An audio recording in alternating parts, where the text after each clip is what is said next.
Bismillahirrahmanirrahim. Alhamdulillahirabbil alamin. Wassalatu wassalamu ala asyrafil anbiya wal mursalin sayyidina Muhammad wa ala alihi wa sahbihi ajma'in.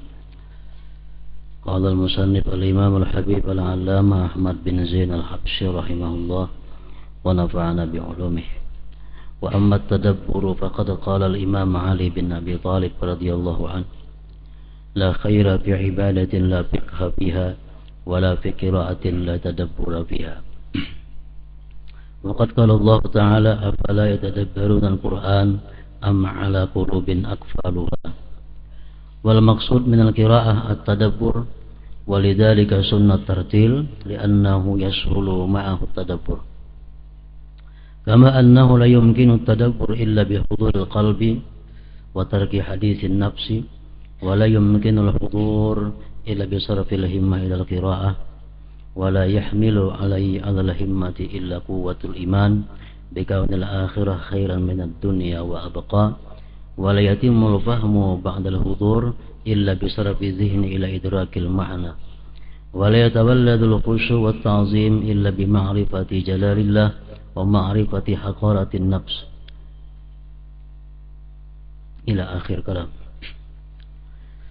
Makna daripada kalam Al-Allamah Al-Habib Ahmad bin Zain rahimahullah nafa'ana bi ulumih mengenai tadabbur, merenungkan. Imam Ali bin Abi Thalib karramallahu wajhah telah menjelaskan dalam ucapan beliau yang berbunyi, tiada kebaikan dalam ibadah yang dilakukan tanpa fikih. Artinya kalau orang beribadah tapi kada ada ilmu fikih, maka ibadahnya itu kada ada kebaikannya. Karena ilmu fikih adalah ilmu yang mengatur mengenai syaratnya, rukunnya, nang pembatal-pembatalnya, makruh-makruhnya, sunat-sunatnya. Nah itu ilmu fikih. Kalau orang berwudu misalnya tanpa ada ilmu fikih, maka tidak ada baik pada wudu itu, tidak sah wudunya. Sembahyang kalau kada punya ilmu fikih, ilmu yang mengatur syarat sembahyang berapa, rukun sembahyangnya apa, pembatal sembahyangnya apa. Nah kalau kada mengetahui itu, kada ada kebaikan dalam sembahyang. Tiada kebaikan dalam ibadah yang dilakukan tanpa fikih. Dan tiada kebaikan dalam membaca Al-Quran tanpa tadabbur,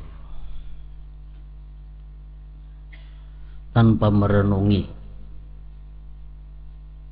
tanpa menghayati apa yang dibaca itu. Allah Ta'ala mewahyukan, afala yatadabbaruna al-Qur'an am ala qulubin aqfaluha. Maka apakah mereka tidak mentadabburkan Al-Quran, ataukah hati mereka terkunci? Orang nang kada bisa mentadabburkan, merenungi makna-makna yang terkandung dalam Al-Quran itu diisyaratkan oleh Allah sebagai hati yang terkunci. Am ala qulubin aqfaluha. Tadabbur merenungkan makna, maksudnya merenungkan makna merupakan tujuan membaca Al-Quran. Tujuan Al-Quran dibaca, tujuan Al-Quran direnungkan, diturunkan untuk direnungkan. Itu tujuan daripada turunnya Al-Quran. Tujuan daripada dibacanya Al-Quran itu adalah untuk merenungkan. Oleh karena itu disunnatkan membacanya dengan tartil. Membaca Quran itu sunat dengan tartil, dengan perlahan.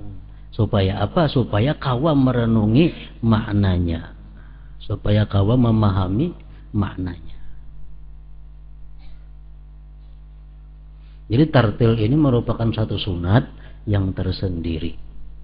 Walaupun orang nang kada paham makna Al-Quran, tetap disunatkan juga ini tartil itu. Walaupun inya kada kau mempaham Al-Quran, tetap dia disunatkan membaca Al-Quran dengan tartil, perlahan. Bacaan yang tartil memudahkan seseorang untuk merenungkan isi Al-Quran.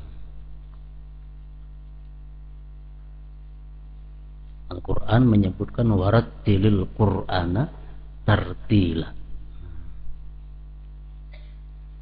Jadi untuk membaca Quran itu Allah memerintahkan warattilil Qur'an tartila. Bacalah Quran itu dengan tartil.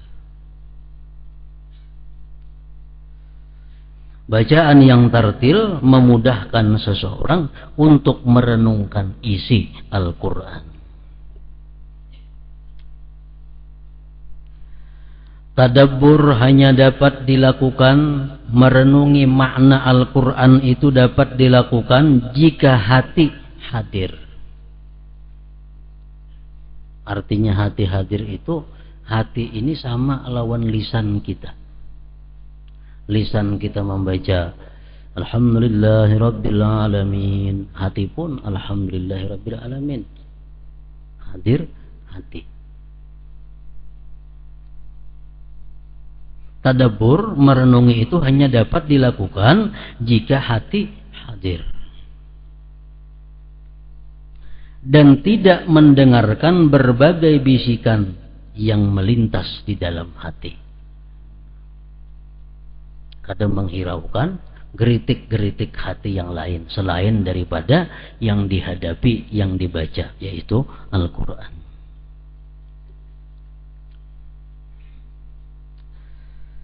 Dan seseorang tidak mungkin dapat menghadirkan hatinya kecuali dengan mencurahkan seluruh perhatiannya untuk membaca Al-Quran. Jadi hadir hati membaca Al-Quran itu kadang mudah. Artinya mulut kita Alhamdulillahirabbil alamin, hati Alhamdulillahirabbil alamin hadir. Mulut kita Ar-Rahmanir Rahim, hati Ar-Rahman, itu pada mudah. Itu bisa. Yang pertama syaratnya adalah mencurahkan seluruh perhatian untuk membaca Al-Quran. Pikiran-pikiran lain itu sudah kada ada lagi. Pikiran-pikiran lain sudah kada ada lagi yang mengganggu perhatian. Dan seseorang tidak mungkin dapat menghadirkan hatinya kecuali dengan mencurahkan seluruh perhatiannya untuk membaca Al-Quran. Dan usaha untuk memusatkan perhatian ini hanya dapat dilakukan oleh seseorang yang kuat imannya. Kayak apa supaya hati kita nih 100% tercurah kepada Al-Quran? Itu mesti modalnya adalah kuat iman dan meyakini bahwa akhirat itu lebih baik dan lebih kekal dari dunia. Seseorang tidak akan merasa khusyuk dan mengagungkan Allah Ta'ala kecuali setelah dia mengetahui kebesaran Allah Ta'ala. Orang yang kadang merasakan kebesaran Allah itu kadang bisa khusyuk dan mengetahui hinanya diri.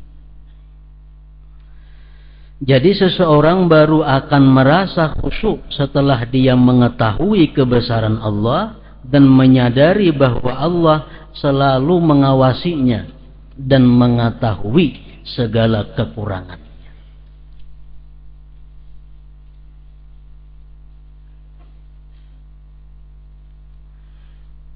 Allah Ta'ala mewahyukan wa ma yatazakkaru illa may yunib, dan tidaklah mendapat pelajaran kecuali orang-orang yang kembali kepada Allah. tabsiratan wa dzikra likulli 'abdin munib, sebagai pelajaran dan peringatan bagi tiap hamba yang kembali mengingat Allah. Jadi tadabbur, merenungi makna-makna yang kita baca daripada Al-Quran itu merupakan satu adab batin daripada sekian banyak adab-adab batin waktu membaca Al-Quran. Minggu dahulu adab-adab zahir membaca Al-Quran sudah kita ketahui. Adab batinnya pun ada juga membaca Quran itu.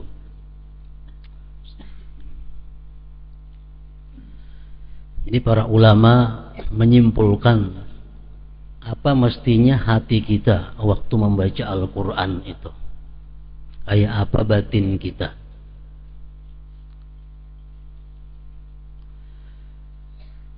Jadi adab batin ini dituntut sesudah kita adab zahir diris. Adab zahir yang 10 macam semalam itu sudah kita laksanakan. Hanya adab batinnya, adab hatinya. Supaya satu huruf membaca Al-Quran itu jangan hanya berbalas 10 ganda, tapi sampai kepada 700 ganda. Yang pertama, menjadi para ulama, kalau kita membaca Al-Quran itu, hati kita isy'aru azamatillah, azamati kalamillahi ta'ala. Kita merasakan keagungan kalam Allah. Kita merasakan keagungan kalam Allah.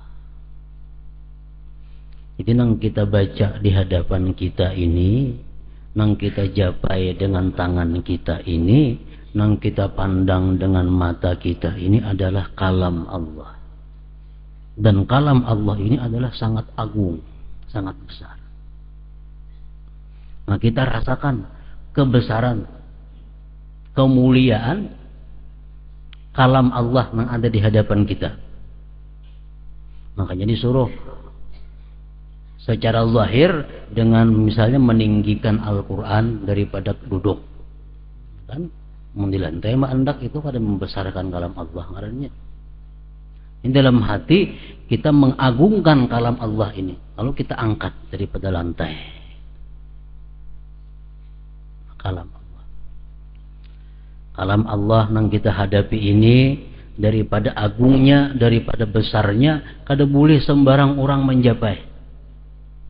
Orang junub kada boleh menjapai. Orang haid kada boleh menjapai. Orang hadas kecil kada boleh menjapai. Menjapai aja kada boleh. Daripada agungnya ini kalam Allah Subhanahu wa ta'ala.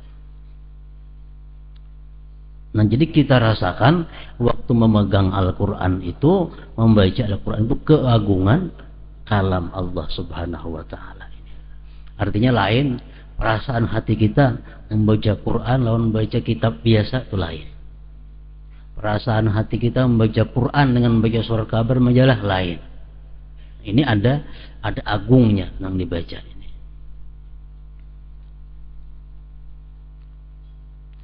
Yang kedua,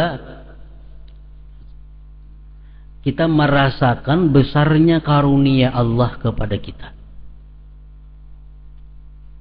Kita merasakan besarnya karunia Allah kepada kita waktu kita memegang Al-Quran, membaca Al-Quran itu. Luar biasa anugerah yang diberikan Allah kepada orang yang membaca Al-Quran. Jadi ada dalam hati kita rasa beruntung. Dalam hati kita ada merasa beruntung dianugerahi oleh Allah kemampuan untuk membaca Al-Quran. Rasa untung tuh ada. Kayak apa orang rasa untungnya dapat duit, kayak apa orang rasa untungnya dapat makanan, kayak apa rasa untungnya orang dapat pakaian. Nah, kalau kita mampu membaca Al-Quran, rasa untung lebih daripada semuaan itu. Rasulullah bersabda, "Man qara'a al-Qur'an summa ra'a anna ahadan utiya afdala mimma uti faqad istasghara ma 'azzamahullah." Ujar Nabi kita, siapa-siapa yang membaca Al-Quran kemudian dia melihat orang lain diberikan karunia lebih besar daripada dia, berarti dia mengecilkan sesuatu yang diagungkan oleh Allah Subhanahu wa ta'ala. Kalau kita membaca Al-Quran, orang lain kadang membaca Al-Quran, begawi kah, membaca apakah, lalu kita merasa untungnya orang lain itu, nah berarti kita mengecilkan sesuatu yang dibesarkan oleh Allah Subhanahu wa ta'ala. Padahal di waktu kita membaca Al-Quran, orang yang paling besar menerima anugerah Allah adalah kita. Waktu kita memegang Al-Quran, kita baca Al-Quran, orang yang paling besar menerima anugerah Allah adalah kita. Kalau kita mengatakan ada orang lain yang lebih besar daripada kita menerima anugerah, berarti kita mengecilkan yang diagungkan Allah Subhanahu wa ta'ala. Nah, jadi merasa bahwa kita paling beruntung, bahwa kita paling banyak dapat anugerah, karena kita saat ini bisa membaca, memegang Al-Quran. Itu adab batin juga.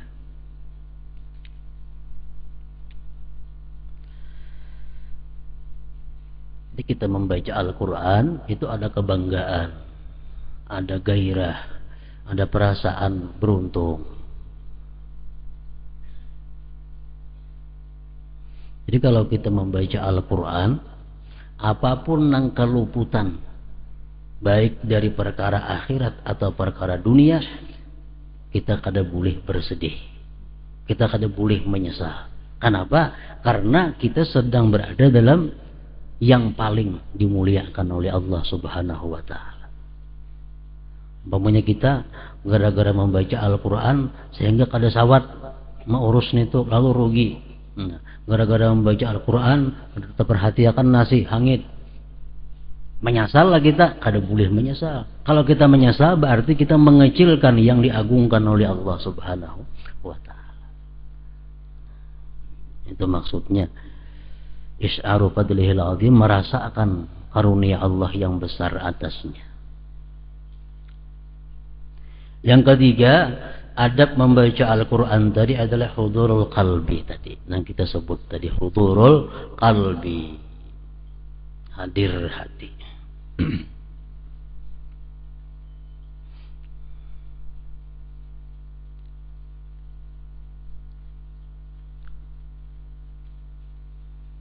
Orang sembahyang hadir hati, waktunya ruku ingat pada ruku, inya i'tidal ingat pada i'tidal, inya sujud ingat pada sujud, membaca subhana rabbiyal a'la ingat, inya hatinya membaca subhana rabbiyal a'la. Nah ini arannya orang yang hudurul qalbi, hudurul qalbi.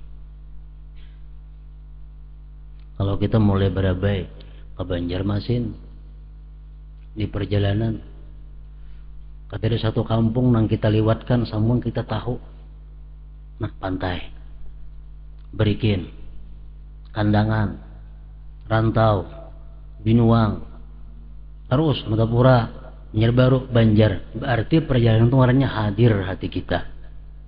Napa ingat terus nang dijalanin ini nah, kada ada luput. Kita berbuat di motor mulai berabai. Bila sampai Matapura hanya sadar, berarti kada hadir hati dalam perjalanan tadi. Apa Kandangan kada tahu, Rantau kada tahu, Paguringan ngarannya itu. Nah sama orang membaca Quran pun demikian juga. Bismillahirrahmanirrahim, ini hadir hati. Yang ada waladhalinnya kaina timbul. Yang di tengahnya mana? Itu ngarannya kada hadir hati. Itu dimaksud dengan hudurul qalbi, ini hadir hati. Jadi kadang-kadang diliwatkan satu ayat pun daripada ayat nang dibaca itu.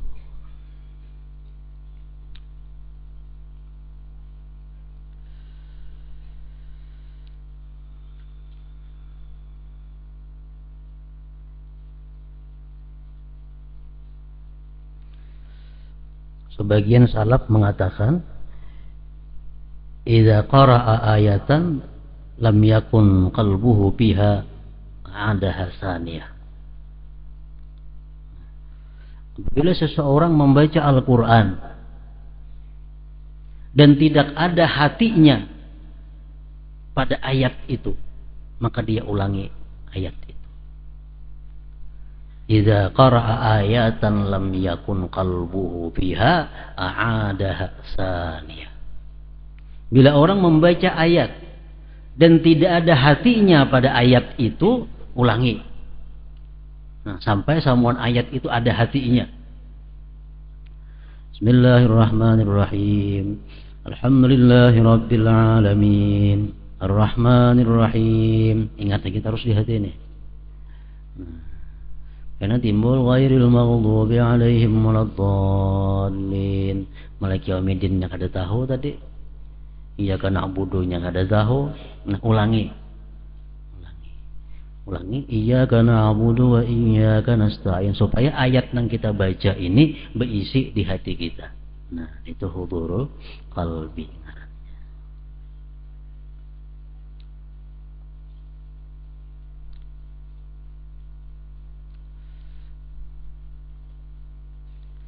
Walaupun kada paham yang dibaca, ada masalah. Karena hadir hati ini kada syarat paham. Walaupun kada paham. Nah, apa artinya Maliki Yaumiddin kada tahu. Cuma muntungnya ini membaca Maliki Yaumiddin, hatinya pun Maliki Yaumiddin. Nah, apa artinya kada tahunya, kada jadi masalah. Itu sudah hadir ngarannya hatinya. Hudurul qalbi. Kemudian yang keempat, fahmu kalamillah, mempaham kalam Allah. Termasuk daripada adab batin membaca Al-Quran. Inya paham apa-apa yang ia baca ini. Paham, mengerti apa yang ia baca. Jadi ini pasti hadir maka hati. Kalau hati kada hadir, kada kau mempaham. Hadir dahulu hati, hanya mempaham kalam Allah. Ya ayyuhalladzina amanu taqullah. Pahaminya. Paham? Hai orang-orang yang beriman, takwalah kamu kepada Allah. Nah, mengerti. Paham mengapa yang dibacanya. Para ulama mengatakan, kalau orang itu sudah mengerti bahasa Arab, sudah tahu terjemah Al-Quran misalnya, tapi inya kada kau mempaham Al-Quran, itu penyebabnya adalah bisa yang pertama, penyebabnya itu memikirkan tajwidnya.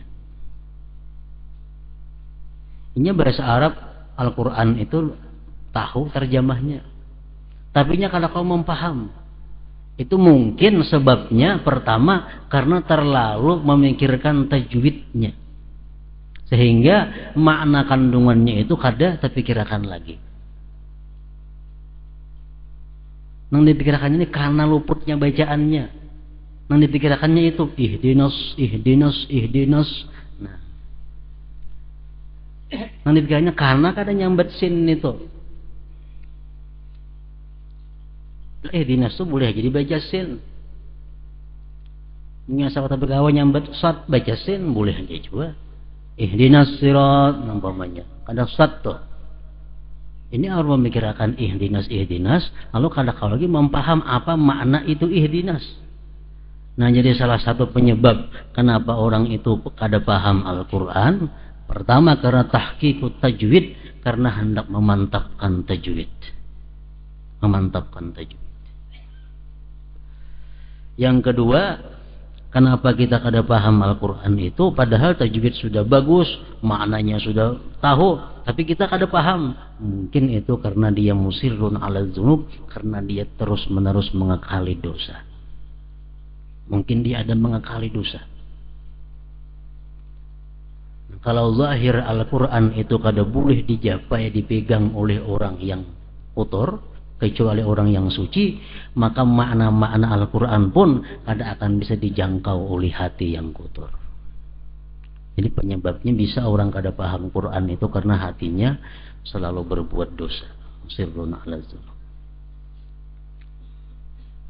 Nah, paham kalam Allah. Terjemahnya, Quran ada terjemahnya orang berdua. Seayat terjemahnya itihi, Seayat membaca Quran, itihi sebelahnya terjemahnya. Seayat membaca, itihi sebelah terjemahnya. Walaupun sehari setengah juz, lebih baik itu daripada sajuz sehari cuma kada tahu apa maksudnya. Yang belum puasaan yang biasa sajuz sehari baca Quran tapi baca betarus. Amun sabaris itihi terjemah, sabaris isi terjemah, paling setengah juz kawa sehari, lebih baik itu. Ganal itu pahalanya daripada menghatamkan Al-Quran cuma kada tahu napa-napa maksudnya. Mempaham kalam Allah. Nah, yang kelima, adab batin orang membaca Al-Quran itu adalah tadabbur yang kita sebut tadi, merenungi. Kalau kita merenungi makna Al-Quran bila kada paham dahulu, paham maka dahulu. Sesudah paham hanya direnungi.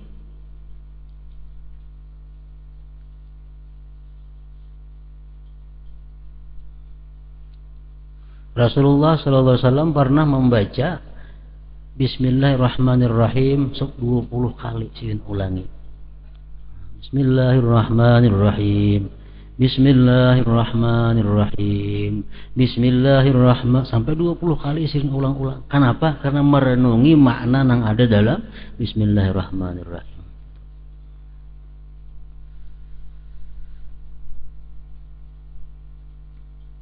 Nah, sesudah kita merenungi itu, yang keenam, adab hati kita adalah taksis. Taksis ini apa artinya? Mengkhususkan kepada diri kita. Maksudnya, kalau Al-Quran itu ada menyuruh sesuatu, iya aku yang disuruh. Kalau Quran itu ada melarang sesuatu, iya aku ini orangnya yang dilarang. Nah, itu artinya taksis. Misalnya tadi, Ya ayyuhalladzina amanu qu anfusakum wa ahlikum nara. Hai orang-orang yang beriman, jagalah diri kamu. Jagalah keluarga kamu daripada api neraka. Nah, itu ditaksis. Artinya iya aku yang disuruh Tuhan menjaga diri ini. Iya aku yang disuruh Tuhan menjaga keluargaku daripada api neraka. Dalam Quran disebutkan misalnya wala taqrabuz zina innahu kana fahishatan wa sa'a sabila. Jangan kamu dekati zina. Oh, berarti Tuhan ini melarang aku daripada berbuat zina. Nah, taksis dihususkan. Jangan orang, tuh orang aja aku kada. Nah, ini kada taksis ngarannya. Setiap ada perintah-perintah Al-Quran, berarti iya aku orangnya yang diperintah.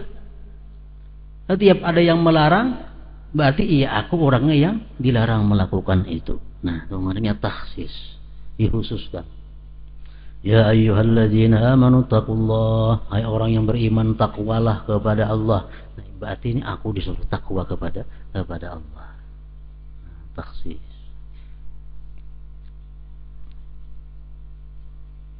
Takhsis ini kada kawa bila kada tadabbur tadi dahulu merenungi maknanya. Hanya takhsis. Yang ketujuh, ta'assur. Ta'assur ini artinya adalah berbekas. Berbekas. Kalau Al-Quran itu ada kisahnya berupa ancaman-ancaman. Berbekas pada dirinya. Ada perasaan takutnya, ada perasaan sedihnya. Nah, ini tengahnya ta'assur.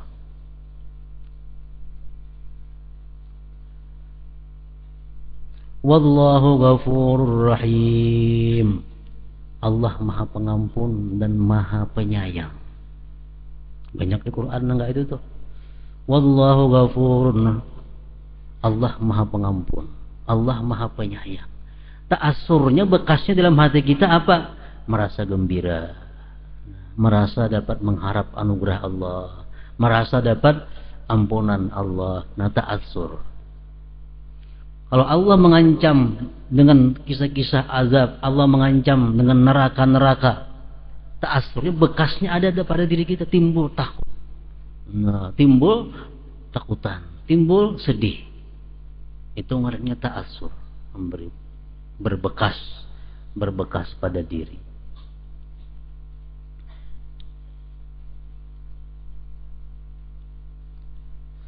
Yang kedelapan, tarakki. Tarakki ini artinya apa?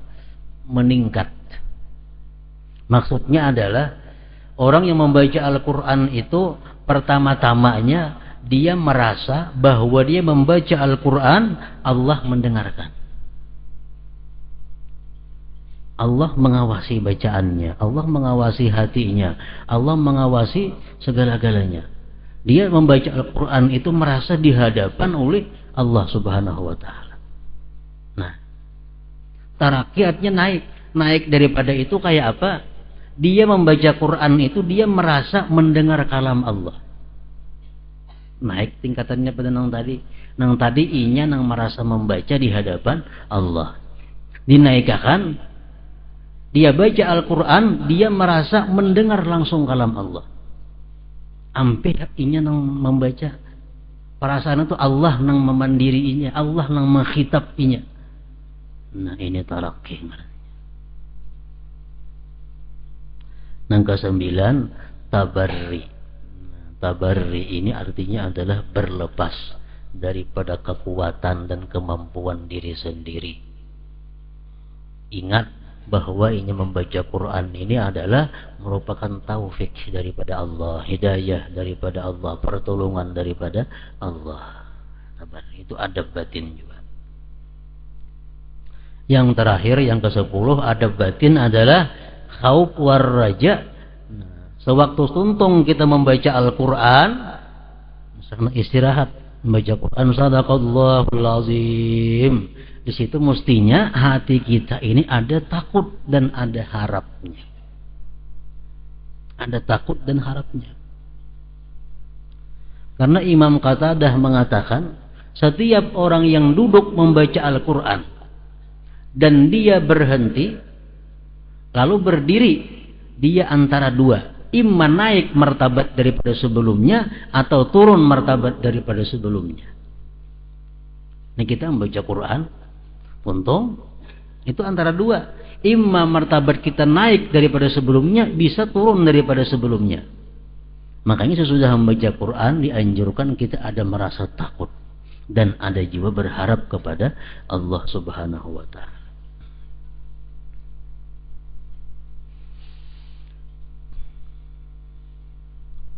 Banyak ulama mengatakan bahwa orang yang membaca Al-Quran itu ada sedikit yang justru melaknat dirinya sendiri.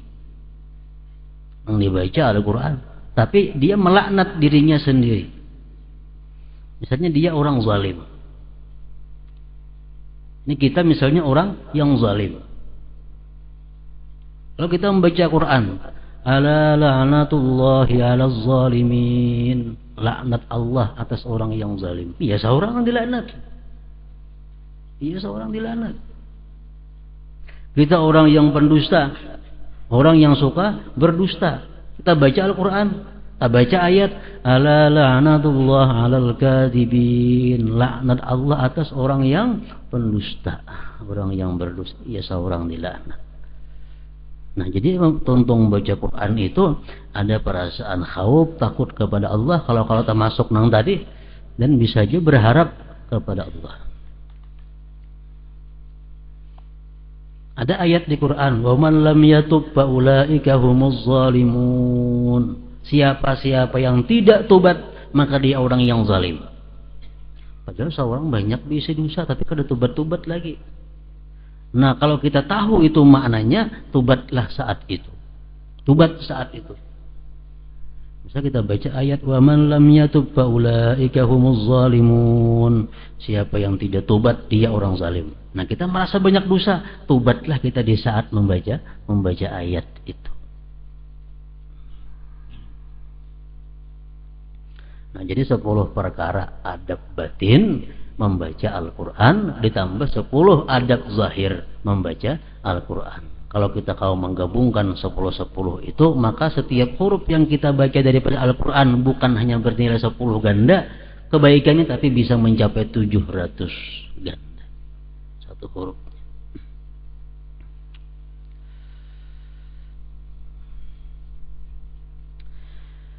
Salah seorang yang saleh berkata, setiap ayat yang kubaca tanpa berusaha memahami isinya dan tidak berupaya menghadirkan hati padanya, kuanggap tidak ada pahala atasnya. Kalau aku tuh membaca Quran, kada paham aku maknanya, kada hadir hati, itu kuanggap kada berpahala sudah. Kuanggap isin bacaanku tadi kada dapat pahala.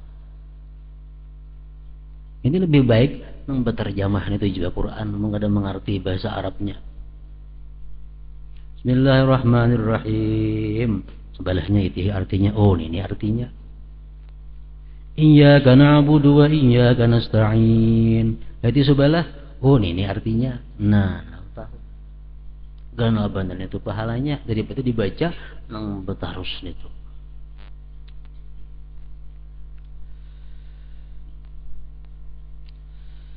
Imam Al-Ghazali rahimahullah berkata, seseorang yang sama sekali tidak memiliki pemahaman tentang Al-Quran, ada paham sama sekali, sebigi-bigi kada ada paham Al-Quran itu, membaca bisa, kada ngerti sebigi-bigi. Seseorang yang sama sekali tidak memiliki pemahaman tentang Al-Quran, maka dia termasuk dalam wahyu Allah Ta'ala. وَمِنْهُمْ مَنْ يَسْتَمِعُ إِلَيْكَ حَتَّى إِذَا خَرَجُوا مِنْ عِنْدِكَ قَالُوا لِلَّذِينَ أُوتُوا الْعِلْمَ مَاذَا قَالَ آنِفًا.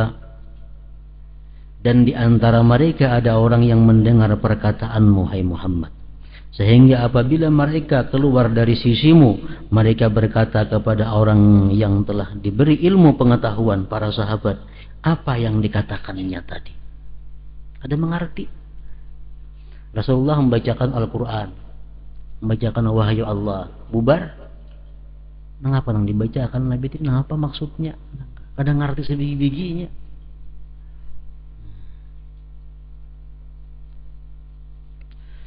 Agar dapat memahami isi Al-Quran, maka seseorang hendaknya berusaha meninggalkan maksiat dan tidak terus-menerus melakukannya. Maksiat terbesar yang menghalangi seseorang dari memahami isi Al-Quran adalah kibir, sombong. Allah Ta'ala mewahyukan, sa'asrifu an ayati alladhina yatakabbaruna fil ardi bighairil haqq. Akan kupalingkan tanda-tandaku, tanda-tanda kewasaanku dari mereka yang menyombongkan diri di muka bumi ini tanpa alasan yang benar. Orang yang bersifat sombong itu, walaupun ia paham bahasa Arab, walaupun ia kawa menerjemahkan Al-Quran, tapi ia kada kawa memahami. Kada kawa memahami itu kandungan Al-Quran. Dan ketika membaca Al-Quran, hendaknya dia menganggap dirinya sebagai orang yang dimaksud dari perintah dan larangan Allah. Taksis tadi. Ya taksis tadi ngarannya. Nang dimaksud Al-Quran ini adalah kita. Nang dikhitab, nang dipandiri Quran ini adalah kita. Janji serta ancamannya. Kemudian hendaknya dia merenungkan dan mengambil pelajaran dari kisah-kisah para nabi dan musuh-musuh Allah yang terdapat di dalamnya. Nabi Nuh, pelajaran bukan main. Nabi Nuh adalah rasul yang pertama di muka bumi. Rasul yang pertama di muka bumi. Berapa tahun Nabi Nuh berdakwah? Kayak apa gangguan yang disampaikan oleh kaumnya kepada Nabi Nuh? Hanya berapa puluh yang percaya kepada Nabi Nuh. Dan Nabi Nuh berdoa lawan Tuhan. Apakah doa Nabi Nuh kada kabul? Nah, ini ada pelajaran bagi kita kalau kita membicarakan masalah kisah Nabi Nuh itu, kekasih Allah.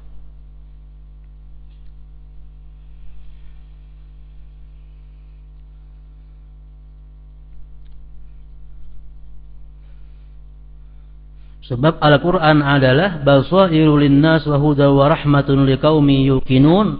Al-Quran itu pedoman bagi manusia, petunjuk dan rahmat bagi kaum yang yakin. Wa huda wa mau'izatun lil muttaqin, petunjuk serta pelajaran bagi orang-orang yang bertakwa. Al-Quran sebuah kitab yang diturunkan oleh Allah kepada hambanya agar ia mau merenungkan dan mengamalkan isinya. Seorang ulama berkata, seseorang yang sedang membaca Al-Quran seakan-akan Allah sedang berbicara kepadanya. Makanya kita membaca Quran disuruh menghadap kiblat, duduk nang baik, pakaian nang rapi. Oleh karena itu hendaknya dia menyadari bahwa Allah sedang berbicara kepadanya, seakan-akan dia sedang membacakan Al-Quran tersebut kepadanya, dan meyakini bahwa Allah sedang memandang dan mendengarnya. Jika hal ini ia lakukan, maka ia akan peroleh kenikmatan munajat dan tilawah. Di samping itu hendaknya dia juga memperhatikan ayat-ayat yang berisi ancaman, bukan hanya ayat-ayat yang menjanjikan kebahagiaan. Kami memohon kepada Allah semoga Dia berkenan memasukkan kita semua ke dalam golongan orang-orang yang idza dzukirallahu wajilat qulubuhum wa idza tuliyat alaihim ayatuhu zadatuhum imana. Jika disebut nama Allah, takutlah hati mereka, dan dibacakan kepada mereka ayat-ayatnya, bertambahlah iman kepada mereka. Itu tanda orang-orang yang beriman. Bila disebutkan sudah Allah, sudah bergetar hatinya. Misalnya ini ada gawian, nang kada bagus, gawian maksiat. Sudah mendengar, itu hukumnya ujar Allah haram. Nah, ampian dia yang gawi. Kada beliur lagi menggawi. Nang ikan perbuat itu jangan lagi, itu hukumnya adalah haram, dilarang Allah. Mendengar itu sudah tutup hatinya untuk melakukan maksiat. Nah, itu maksudnya idza dzukirallah wajilat qulubuhum. Bila disebut sudah Allah, takutlah hati mereka. Orang nang keras hati dipadakan haram, apa ada dia pedulinya? Haram karena apa kajinya? Itu di luar daripada akhlaknya orang-orang yang beriman.